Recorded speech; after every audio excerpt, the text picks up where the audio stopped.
Rumah Sakit Umum Pusat Dr. Sitanala diresmikan pada tahun 1951 dengan nama Rumah Sakit Sewan.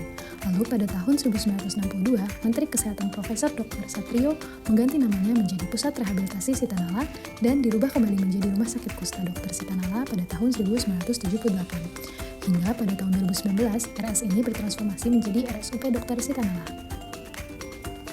Visi dari RSUP Dr. Sitanala adalah menjadi rumah sakit dengan pelayanan unggulan di level Asia dengan pertumbuhan yang berkelanjutan.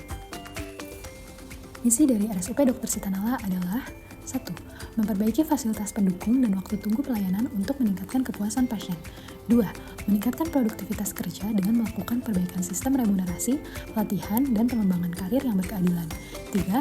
Standarisasi pelayanan dengan panduan praktek klinis dan clinical pathway, serta peningkatan riset medis. 4. Memperbaiki sistem, proses, dan manajemen operasional rumah sakit secara efektif dan efisiensi melalui digitalisasi pelayanan. 5. Mengampu rumah sakit daerah untuk turut serta dalam peningkatan kapabilitas jaringan rumah sakit dalam skala nasional secara merata. 6. Meningkatkan kemampuan penyelenggaraan pendidikan dan penelitian untuk mendukung pengembangan layanan berbasis riset. RSUP Dr. Sitanala dipimpin oleh Dr. Haji Afrizal Hasan, MKM Mars QHIA sebagai Direktur Utama.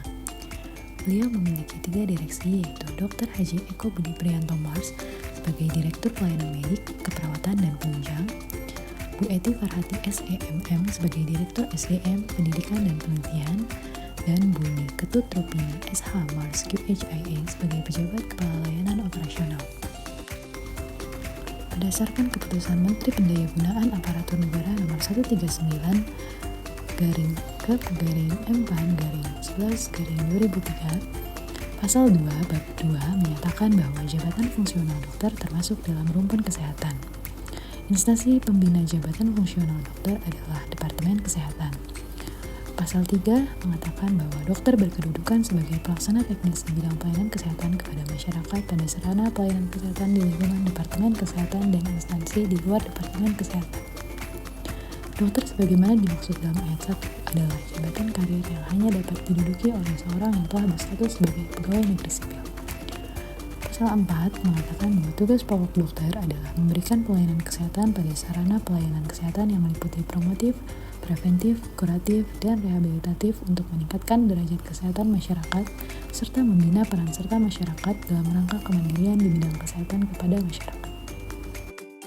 Jenis layanan yang diberikan di ICU meliputi bantuan pernafasan, yaitu menjaga potensi jalan nafas dengan melakukan intubasi pada pasien disertai dengan penggunaan alat bantu nafas seperti ventilator untuk mengambil alih atau membantu pasien bernafas ketika paru-parunya tidak berfungsi secara optimal. Selanjutnya yaitu dukungan sirkulasi. Memantau dan menstabilkan sirkulasi darah pasien termasuk melalui pemberian cairan, obat-obatan untuk menjaga tekanan darah, hingga penggunaan alat kejut jantung bila terjadi henti jantung. Lalu terdapat terapi pengganti ginjal, yaitu dapat dilakukan dialisis pada pasien-pasien dengan gagal ginjal secara CITO.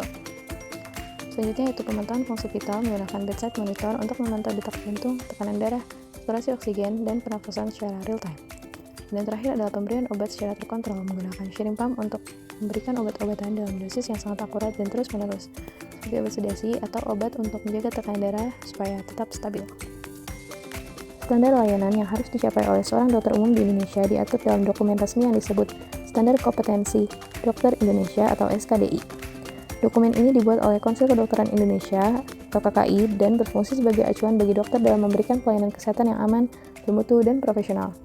Terdapat 4 tingkatan kemampuan utama dari SKDI, yaitu 1. Tingkat kemampuan 1. Dokter dituntut untuk dapat mengenali dan menjelaskan suatu penyakit tertentu. Tingkat kemampuan 2. Dokter dituntut untuk dapat mendiagnosis dan merujuk penyakit tersebut secara tepat. Tingkat kemampuan 3A, bukan gawat darurat, di mana dokter dituntut untuk mampu membuat diagnosis dan memberikan terapi pendahuluan sebelum merujuk pasien. Selanjutnya yaitu tingkat kemampuan 3B, gawat darurat, mampu membuat diagnosis dan memberikan terapi awal untuk menyelamatkan nyawa atau mencegah kecacatan sebelum merujuk pasien.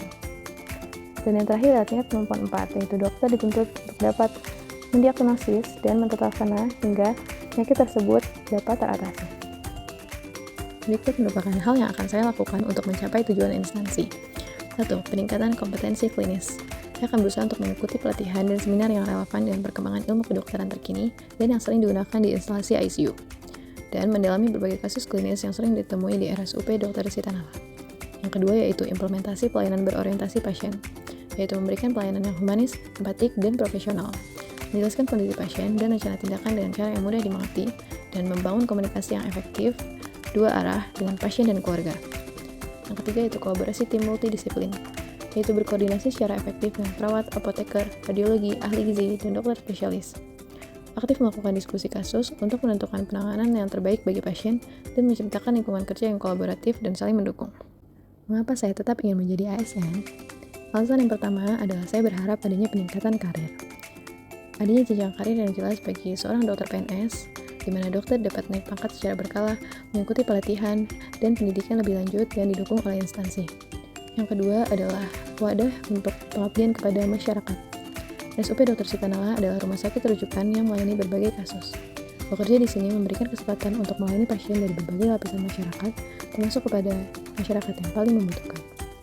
Dan yang ketiga adalah fasilitas dan kasus yang beragam. Sebagai rumah sakit umum pemerintah, RSUP Dr. Sitanala memiliki fasilitas yang lengkap dan menangani berbagai kasus penyakit baik yang sederhana maupun yang kompleks. Hal ini memberikan pengalaman dan kesempatan belajar yang tak ternilai bagi seorang dokter umum.